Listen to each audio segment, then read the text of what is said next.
Okay जी, exercise 11.1, ठीक है। और इसमें कितने क्वेश्चन हैं? सिर्फ 1 एंड 2। तो सबसे पहले देखें क्वेश्चन नंबर 1 क्या दिया हुआ है। एक पैरेललोग्राम दी गई है, इसका नाम दिया है ABCD, ठीक है जी।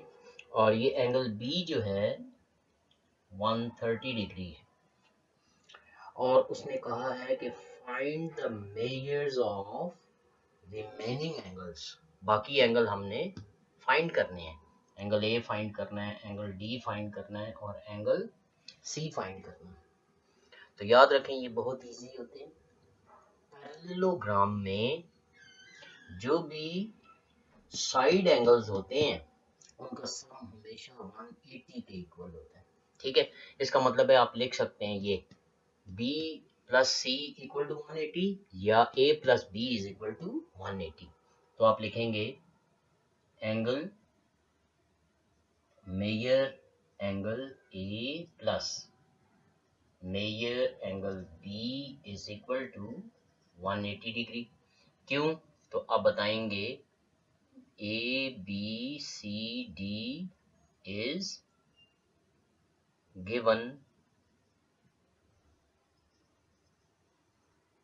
पैरेललोग्राम, ठीक है जी। तो इसलिए अब आपको पता है एंगल बी की वैल्यू पुट कर देंगे। तो measure angle A plus 130 degree is equal to 180 degree. Measure angle A is equal to 180, इधर 130 प्लस हो रहा है, ट्रांसफर करेंगे दूसरी तरफ तो माइनस हो जाएगा। तो आपके पास क्या आ जाएगा? 50 degree. A is equal to 50 degree. अच्छा, जो ऑपोजिट एंगल्स होते हैं वो हमेशा आपस में कॉन्ग्रुएंट होते हैं, ठीक है। तो आप क्या फाइंड कर सकते हैं? आप फाइंड कर सकते हैं जनाब, अगेन आप लिखेंगे measure angle A is equal to measure angle C. Why? तो लिख देंगे ऑपोजिट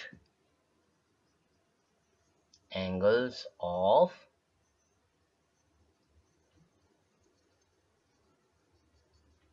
पैरेललोग्राम। ऑपोजिट एंगल्स हैं, तो मेजर एंगल ए कितना है? 50 डिग्री। तो आ गया जनाब, मेजर एंगल सी भी पता चल गया 50, ऑलराइट। और उसके बाद यही काम बी और डी के साथ कर दें।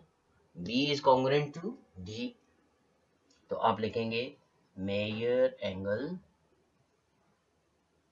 D is equal to measure angle B, और मेजर एंगल बी कितना है? 50 डिग्री। तो पता चल गया। इसका रीजन भी वही लिखेंगे ऊपर वाला। तो देखें ए पता चल गया आपको, ए पता चल गया, ऑलराइट। किधर? ये ए पता चल गया, उसके बाद सी पता चल गया, और आखिर में डी पता चल गया, और बी गिवन था 130 डिग्री, ऑलराइट जी। अब हम देखते हैं इसका क्वेश्चन नंबर 2, वो भी इसी तरह है तकरीबन। ये कोई एक्सरसाइज है? ये तो बच्चों के काम है, छोटे छोटे बच्चे भी ये कर सकते हैं। अब देखें क्वेश्चन नंबर 2 में दिया उसने, फिर दोबारा से अब थोड़ा सा एक काम में थोड़ी सी चेंज ले आया है कि ये बाहर का एंगल 40 डिग्री है, ठीक है। और नाम वही है ABCD। ये क्वेश्चन नंबर 2, बाहर का एंगल 40 डिग्री है। तो ये इतना बड़ा कोई काम नहीं है। ये आपको पता है पूरा एंगल जो होता है ये 180 के इक्वल होता है। इसका मतलब है ये अंदर वाला बी एंगल जो है प्लस ये बाहर वाला 40 डिग्री मिलके कितना बनेगा? 180 डिग्री। तो हम इसका नाम रखने के लिए क्या करेंगे? बुक वाले ने इसको एल दिया है तो एल रख लिया। इसका मतलब आप लिखेंगे, क्या लिखेंगे जी? आप लिखेंगे मेजर एंगल पहले ये ए बी सी यानी ये वाला angle, measure angle, main angle कौन सा है बी, और साइड इसके आर्म लगा देंगे ए बी सी, प्लस कौन सा एंगल आ गया मेजर एंगल, मेन एंगल कौन सा है बी, मगर इसके आर्म कौन से हैं सी और इधर एल, ठीक है ना। यानी ये वाला एंगल ये 40 डिग्री है, दोनों का सम जो है 180 के इक्वल है, क्योंकि एक स्ट्रेट लाइन पे जो दो एंगल होते हैं उनका सम हमेशा 180 होता है। अच्छा, तो अब देखें जी, आपने ये बी अंदर वाला फाइंड करना है, तो measure angle A B C plus ये कितना एंगल गिवन है 40 degree is equal to 180 degree, तो ये आ गया measure angle A B C is equal to 180 minus 40 degree is equal to 140 degree, ठीक है जी। ये हमें पता चल गया कि ये एंगल 140 डिग्री है, ये एंगल बी कितना है 140 डिग्री। अब फिर दोबारा ये क्वेश्चन 1 की तरह बन गया, क्या क्वेश्चन 1 में है कि आप लिखेंगे angle A plus angle this B, ठीक है ना जी। तो अब आप लिखेंगे, ये तो पहला पार्ट इसका किया, अब आप करेंगे measure angle A plus measure angle B, कौन सा वाला बी ये बताना जरूरी है, कौन सा वाला बी, ये अंदर वाला बी, तो अंदर वाले बी का क्या नाम रखेंगे एंगल ए बी सी, ठीक है जी, is equal to 180 equal to 180 होता है, क्यों, वजह ये है कि A B C D is parallelogram, ठीक है ग्राम, ये पैरेललोग्राम है इसलिए इसके दोनों साइड वाले एंगल का सम कितना है 180 डिग्री। अच्छा जी, ए बी सी अब आपको पता है 140 है, तो आप लिखेंगे measure angle A plus 140 is equal to 180 degree, तो ये बन जाएगा measure angle A is equal to 180 minus 140 degree is equal to कितना आ गया जी, ये आ गया 40 डिग्री, ठीक है ना। और वैसे भी ये पैरेललोग्राम है, आप इसके दूसरा रीजनिंग भी कर सकते हैं, A D is parallel to B C, therefore अगर ये एंगल 40 है तो ये एंगल ए भी क्या होगा 40 होगा, ये दूसरा भी तरीका हो सकता है। एनी हाउ आपको पता चल गया measure angle A is equal to 40 degree. Alright, अब देखें बाकी क्या काम करते हैं। अब ये अगर ए 40 है तो ऑपोजिट एंगल्स जो होते हैं पैरेललोग्राम में वो भी क्या होते हैं आपस में कॉन्ग्रुएंट होते हैं, तो हम क्या करेंगे अब उनकी तरफ आते हैं जी, देखें अब आप लिखेंगे measure angle A is equal to measure angle C, why opposite angles of parallelogram, ठीक है ना जी। तो अब ए की वैल्यू आपको पता चल चुकी है कितनी है, ये अगर 40 है तो ये भी 40 है, तो आप लिखेंगे 40 is equal to measure angle C, आपको सी पता चल गया। अब डी रह गया, तो डी के लिए आप क्या लिखेंगे, B is congruent to D, तो आप लिखेंगे यहाँ measure angle D is equal to measure angle B, मगर बी कौन सा, ये अंदर वाला 140 या बाहर वाला 40, तो इसके आर्म्स लगाएंगे ए बी सी, तो ये बन गया इज इक्वल टू 140 डिग्री, तो देयरफॉर जनाब measure angle D is equal to 140 degree. इसका रीजन क्या देंगे, इसका रीजन भी यही देंगे ऑपोजिट एंगल्स, तो आप देखें ए बी अंदर वाला सी और D, A B internal C and D, ये 4 के 4 एंगल आपने फाइंड कर लिए। ये थी आपकी एक्सरसाइज 11.1।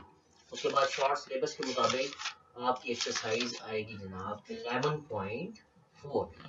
11.4 में सिर्फ और सिर्फ एक ही क्वेश्चन है, और वो देखें क्या है 11.4 11.4 जी, 11.4 में आ जाए। 11.4 में सिर्फ आपका है क्वेश्चन नंबर 1। उसने एक ट्रायंगल दी है, इसका नाम है ABC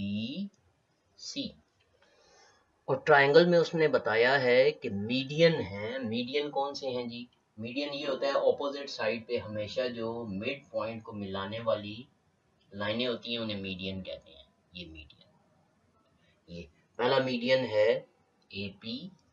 अच्छा जी, B से मिलने वाला मीडियन है BQ,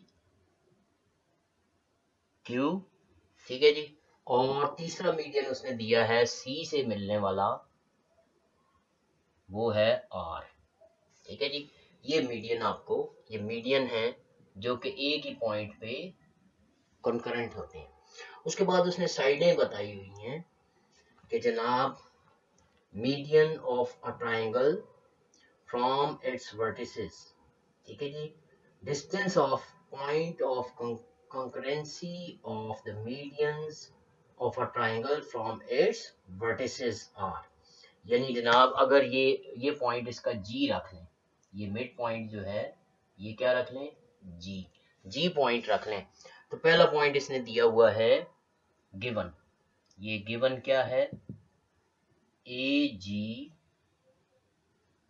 major AG is equal to कितनी दी है जी? 1.2 सेंटीमीटर, ठीक है, 1.2 सेंटीमीटर। और दूसरा क्या दिया है जी? Major BG is equal to कितना दिया है? 1.4 सेंटीमीटर। और उसके बाद CG दिया हुआ है, measure CG is equal to 1.6 centimetre. और उसने पूछा है कि आप बताएं जनाब इसमें AP की मेजरमेंट पूछी है, measure AP is equal to question mark, ठीक है। इसी तरह measure BQ is equal to question mark, और इसी तरह मेजर BQ के बाद CR is equal to question mark, ठीक है। अब आपने एक बात याद रखनी है कि मेजर AP जो उसने पूछा है, ठीक है, आप यहाँ लिखेंगे वी नो, क्या चीज जानते हैं जी आप कि मेजर AP जो है, ठीक है, इसका जो 2/3 होता है, 2/3 is always equal to measure AG। AG जो होता है ये AG ये किसके इक्वल होता है? 2/3 ऑफ AP। AP का 2/3 होता है। कैसे पता चला? क्यों आपने ये लिखा? तो इसका रीजन क्या लिखेंगे? मीडियंस, ठीक है ना। इन मीडियंस ऑफ ट्रायंगल, ठीक है। ट्रायंगल के जो मीडियंस होते हैं, मीडियंस ऑफ ट्रायंगल, उसमें ये रेशियो प्रूव कर चुके हैं कि यहाँ पे नहीं प्रूव की, ठीक है, लेकिन ये एक रूल है, एक प्रिंसिपल है, एक लॉ है, प्रूव्ड हो चुका है कि AG जो होता है, पॉइंट ऑफ कॉन्करेंसी जो है, ठीक है, it is always equal to क्या है? 2/3 ऑफ AP। ये लिखने के बाद अब आप जनाब AP आपने फाइंड करना है। 3 यहाँ डिवाइड हो रहा है, उधर जाके मल्टीप्लाई हो जाएगा, तो आपके पास आ जाएगा measure AP is equal to 3 multiply हो जाएगा और 2 यहाँ पे आके डिवाइड कर देगा इसको। और AG की वैल्यू कितनी है? तो AG की वैल्यू है 1.2, ठीक है जी। तो ये आप देखेंगे इज इक्वल टू कितना आंसर आ जाता है। इसे मल्टीप्लाई करें कैलकुलेटर पे और डिवाइड करें 2 के साथ, ठीक है जी। तो ये आपका जनाब बन जाता है आंसर 1. ठीक है, कितना बन जाता है? 1.8। तो देख लेते हैं। अच्छा जी, यहाँ देख लेते हैं।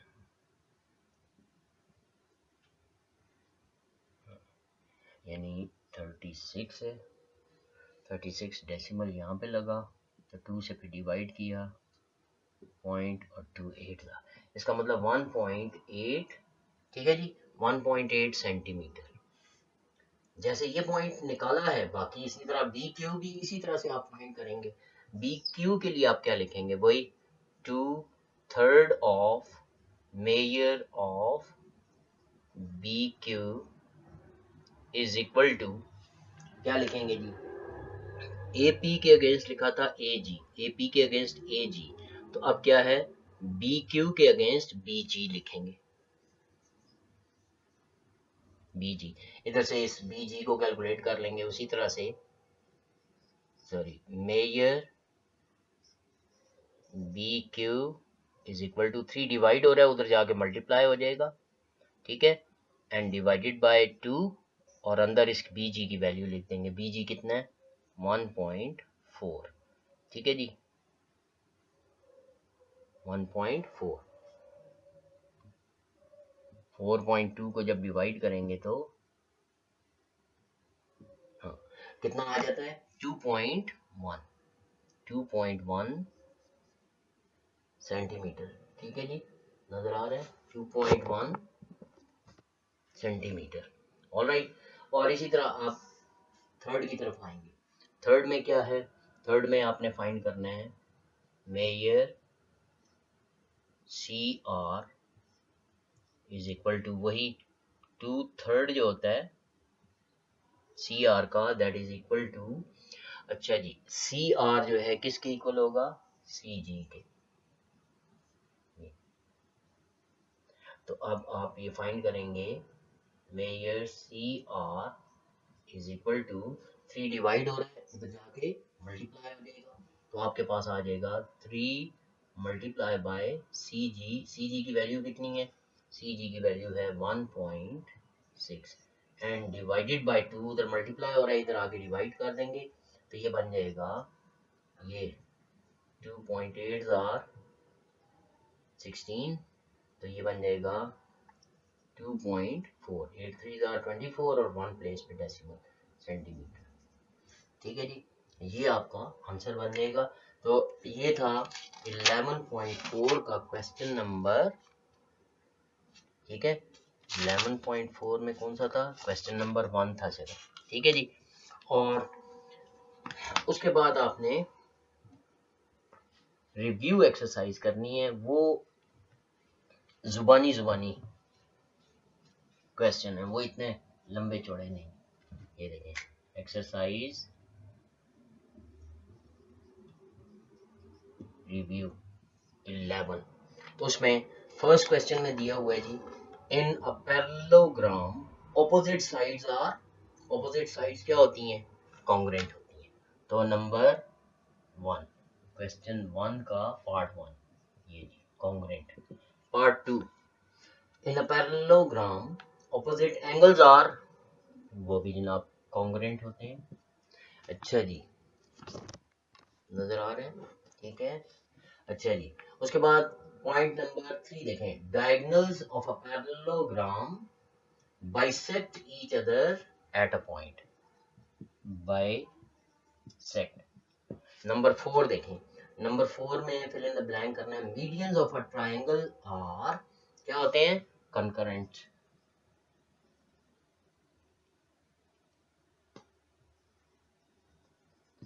यानी एक पॉइंट पे आपस में एक दूसरे को इंटरसेक्ट करते हैं।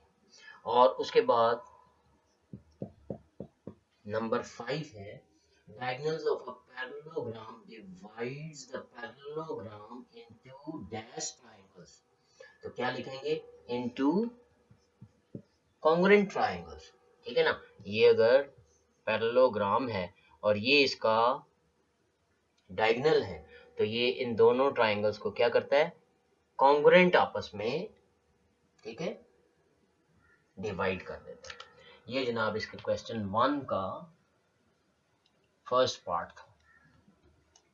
अब देखें क्वेश्चन 2, इसमें देखें क्वेश्चन 2 में क्या दिया है, इन पैरेललोग्राम, पैरेललोग्राम दी है उसने,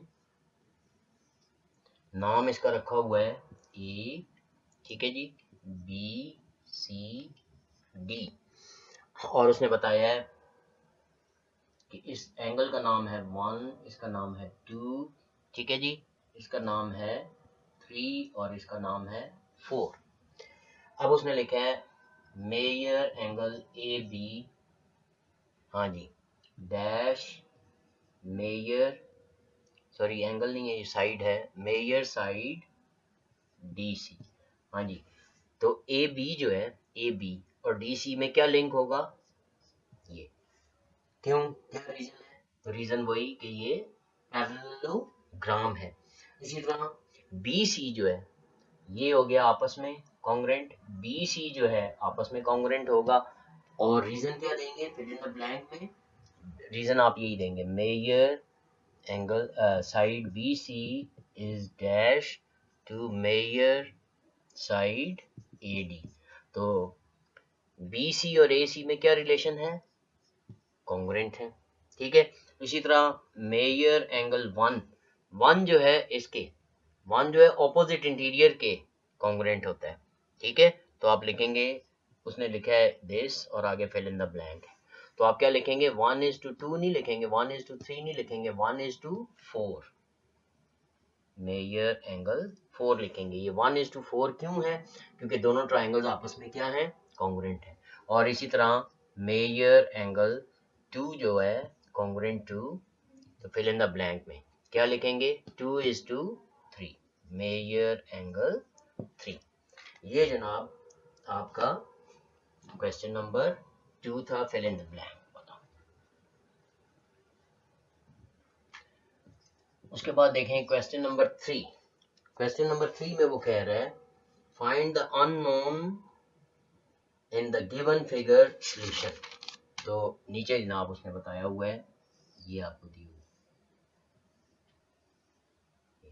और इसमें जनाब ये दिया है m डिग्री एंगल, ये दिया हुआ है n डिग्री एंगल, और ये दिया हुआ है x डिग्री एंगल, और इसको एक्सटेंड कर दें तो ये बाहर वाला दिया हुआ है y डिग्री एंगल, ठीक है, और ये दिया हुआ है 75 डिग्री एंगल, ठीक है जी। तो अब देखें, सबसे पहले आप कहते हैं x और y, ठीक है, आप लिखेंगे x plus Y is equal to 180 degree. क्यों जी, क्या वजह है, सप्लीमेंट्री एंगल्स, ठीक है जी। तो अब इसमें x plus Y is equal to 180 degree है, और साथ ही x प्लस 75, ठीक है ना, x plus 75 degree is equal to 180 degree, ठीक। क्यों, कैसे पता चला, ये हमें पता चला जी, सबसे पहले असल में हमें ये नहीं बताया इसने कि ये पैरेललोग्राम है या नहीं, लिहाजा ये पॉइंट हम नहीं देख सकते, ठीक है। ये अच्छा हुआ कि यहाँ मैंने लिखा जल्दी में, इसका रीजन मैं नहीं दे सकता, क्यों, उसने ये नहीं बताया कि ये पैरेललोग्राम है। अच्छा, तो फिर क्या हमें पता है, हमें ये पता है कि जनाब ये जो है, हाँ, x plus Y is equal to 180 degree, और साथ ही आप लिखते हैं x plus N is equal to, x plus N is equal to 180 degree, ठीक है। इसका मतलब है कि आपने क्या करना है कि L L इज, सॉरी जैसा, हाँ जी, ये क्वेश्चन कौन सा हम कर रहे हैं, अच्छा चलें जी, ये क्वेश्चन आपका असल में जो है, क्वेश्चन इधर देखते हैं हम।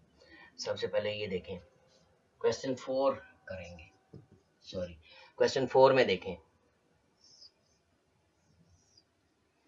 क्वेश्चन वो गलत लिख दिया था, वो शॉर्ट सिलेबस के मुताबिक हम जाएंगे।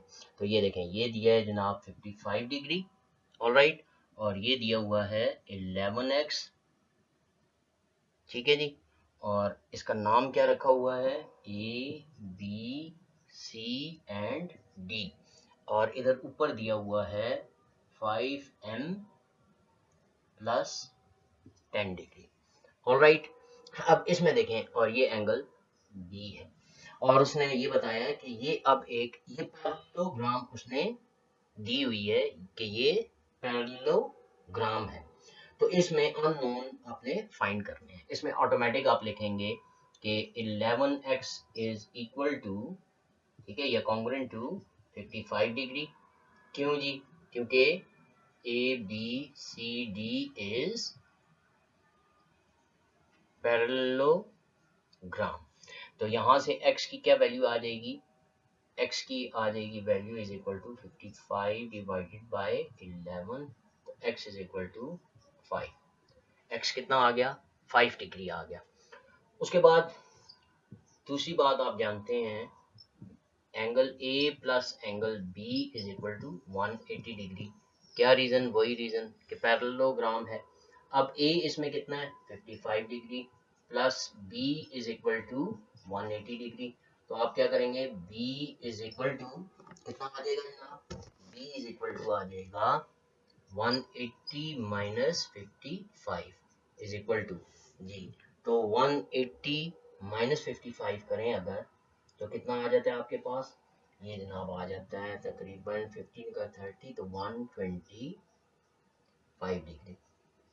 इसका मतलब है एंगल बी कितना आ गया? 125 डिग्री।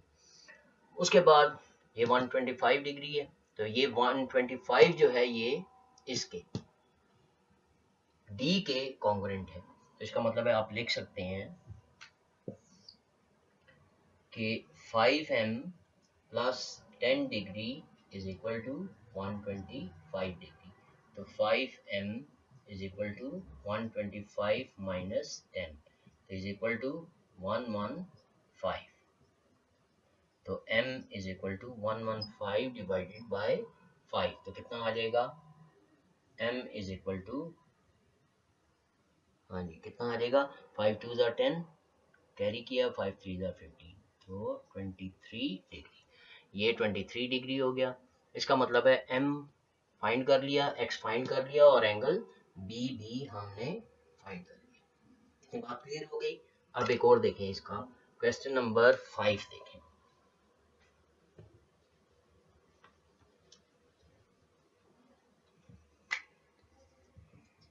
क्वेश्चन नंबर 5 में एक पैरेललोग्राम दी है।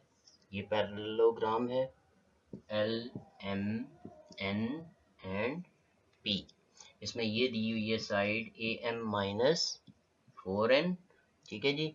और ये एंगल दिया हुआ है 55 डिग्री, और जाहिर है ये एंगल भी 55 डिग्री होगा।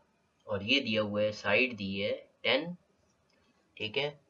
M गिवन नहीं है, P गिवन नहीं है, और ये साइड LP जो है ये दी है 4M प्लस N, ठीक है जी। ये साइडें दी है। अब यहाँ देखें, आप लिखते हैं फ्रॉम पैरेललोग्राम क्या 4m plus n is equal to 10, ठीक है जी। ये हमें पता चल गया। उसके अलावा दूसरी बात क्या पता है, और ये ऊपर इसने 8 सेंटीमीटर दिया हुआ है। तो अब दूसरी चीज हमें ये पता चल गई, 8m minus 4n is equal to 8। Common निकलता है, कॉमन निकाल लें, 2 कॉमन ले लें तो 2 4 आर माइनस 2 2 आर, बल्कि 4 कॉमन आ रहा है, 4 कॉमन लें तो अंदर क्या रह जाएगा? 4 2 R, 4 1 R is equal to 4 2 R 8। 4 से 4 कैंसिल हो गया, आपके पास रह गया 2m minus n is equal to 2। और फर्स्ट इक्वेशन क्या थी, वो इसके नीचे ऐड कर देंगे, ठीक है। ये थी आपकी इक्वेशन 1 और ये बन गई इक्वेशन 2। तो आप करेंगे ऐड 1 एंड 2, दोनों को ऐड करें तो क्या आ जाता है? बजाय इसके कि ऐड यहाँ लिखें, उसे डायरेक्ट ऐड करते हैं नीचे।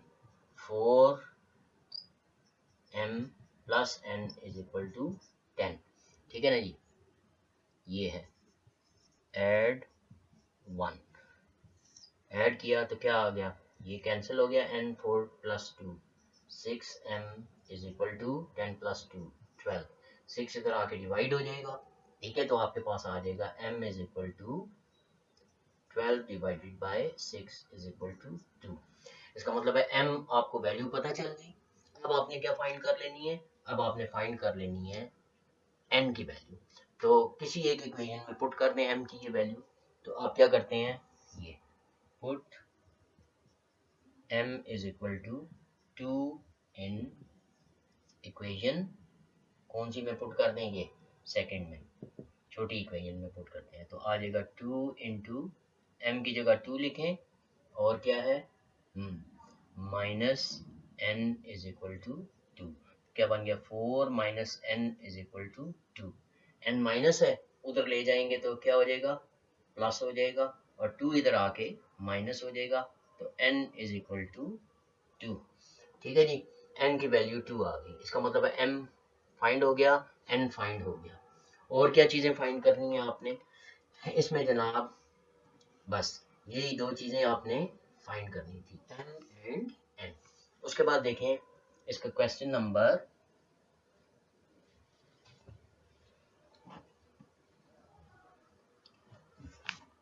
6।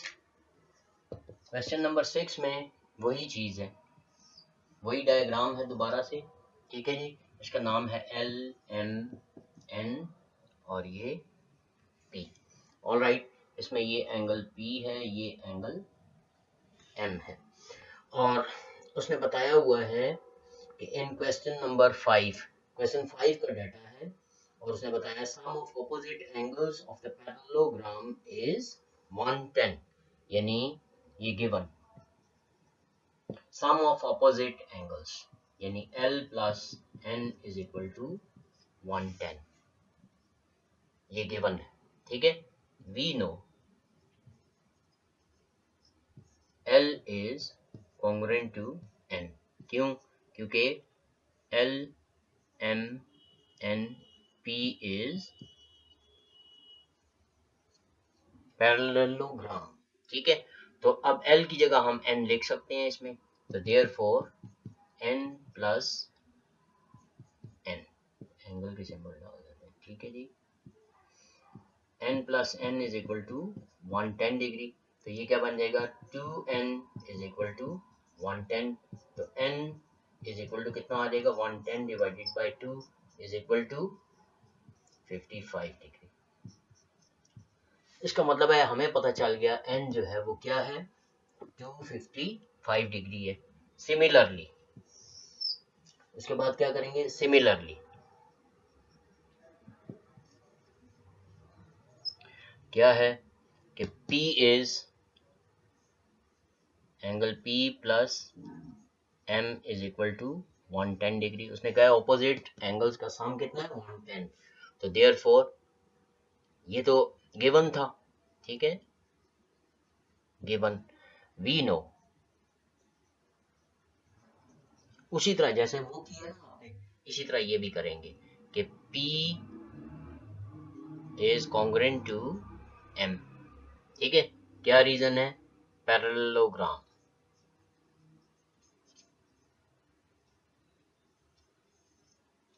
पैरेललोग्राम है, ठीक है। तो अब ये जनाब क्या बन जाएगा, यहाँ पे बन जाएगा देयरफॉर इस P की जगह M लिख सकते हैं, तो आप लिखेंगे M plus M is equal to 110 degree, therefore M उसी तरह कैलकुलेट कर लेंगे, कितना आ जाएगा 55 डिग्री, ठीक है जी। M कितना आ जाएगा 55 डिग्री। अब ऊपर देखते हैं, N पता चल गया, ठीक है जी। ऑल्सो यहाँ पे आप ये भी लिख सकते हैं as N is congruent to L, ठीक है ना जी, तो therefore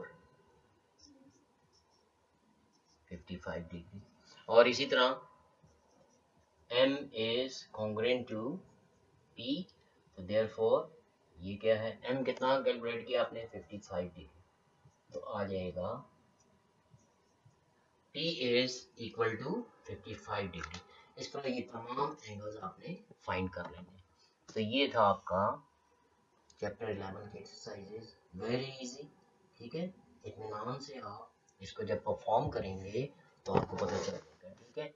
नजर तो आ रही है आपको, ऑलराइट, ये था जनाब ऊपर नीचे का, ओके। अब ये आपने एक दफा प्रैक्टिस कर लेनी है, तो वेरी इजी चैप्टर